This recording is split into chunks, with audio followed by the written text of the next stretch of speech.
Alors, les CP, on se retrouve pour la lecture d'une histoire. Hier, tu te souviens, on a lu la première histoire de ce livre qui s'appelle Histoire de monstres familiers. Hier, c'était l'histoire du mange-bruit, le monstre qui mangeait les gens qui faisaient trop de bruit. Heureusement, ça se finissait bien. Aujourd'hui, on passe à une autre histoire qui s'appelle le télévore. Tu peux faire des hypothèses. À ton avis, ce monstre, qu'est-ce qu'il va faire?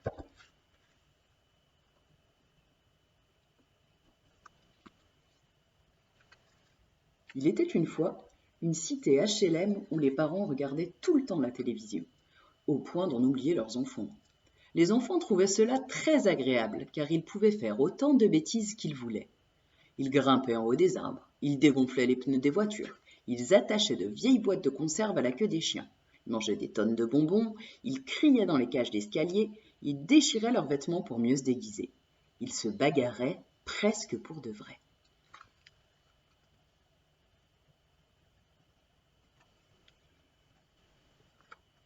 Un jour, le petit Marc eut terriblement faim. Il alla trouver ses parents devant la télévision. Papa, maman, je voudrais manger.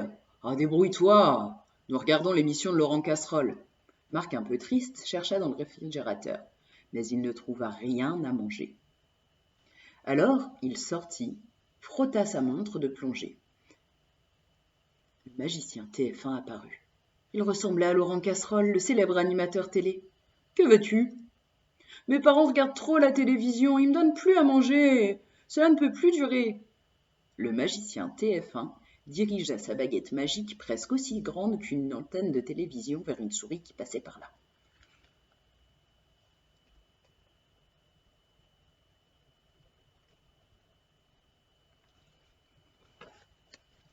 La souris se mit aussitôt à grossir et laissa place à un formidable dragon, le Télévore. Télévore, ordonna le magicien TF1, file chez les parents de Marc et dévore leur télévision. Le télévore ne se fit pas prier, et le soir même, Marc mangeait à sa faim en compagnie de ses deux parents. Il se coucha heureux. Hélas, le lendemain, les parents prirent la moitié de leurs économies tout au fond de leur poche, s'achetèrent une nouvelle télé, et ils oublièrent leur fils.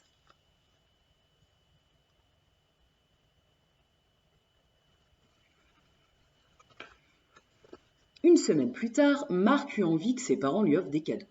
Il alla les trouver devant la télévision. Papa, maman, je voudrais des cadeaux. Ah, débrouille-toi, nous regardons l'émission de Docroté. Marc, vraiment triste, chercha partout dans l'appartement, mais ne trouva pas le moindre cadeau. Alors il sortit, frotta sa montre de plongée. La fée Antenne 2 apparut. Elle ressemblait à Docroté, la célèbre animatrice télé. Que veux-tu? Mes parents regardent trop la télévision, ils m'offrent plus de cadeaux, cela ne peut plus durer. La fée Antenne 2 dirigea sa baguette magique grande comme une antenne de télévision vers un chat qui passait par là. Le chat se mit aussitôt à grossir et laissa place au télévore.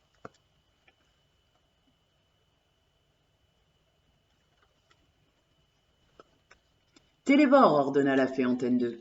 File chez les parents de Marc et dévore leur télévision. Le télévore ne se fit pas prier, et le soir même, Marc s'amusait avec les cadeaux de ses parents. Il se coucha heureux.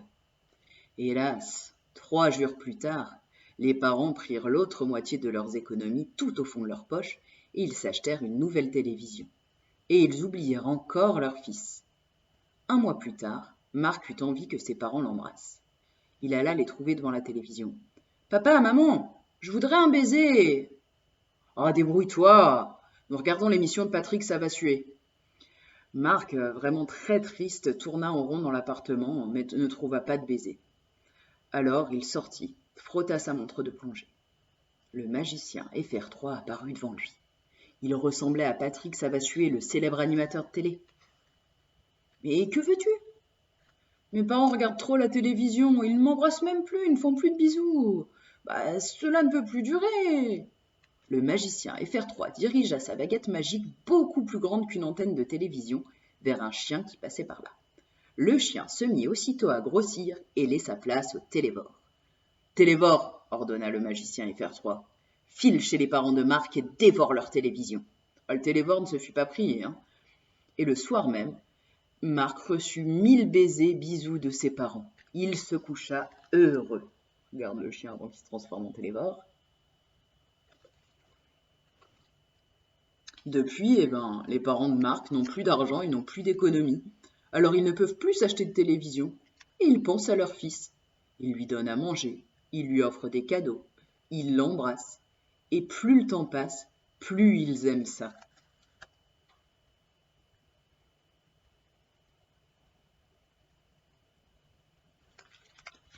L'histoire est finie, on se retrouvera demain pour une autre. À bientôt les CP, passez une bonne journée et pensez à ne pas sortir.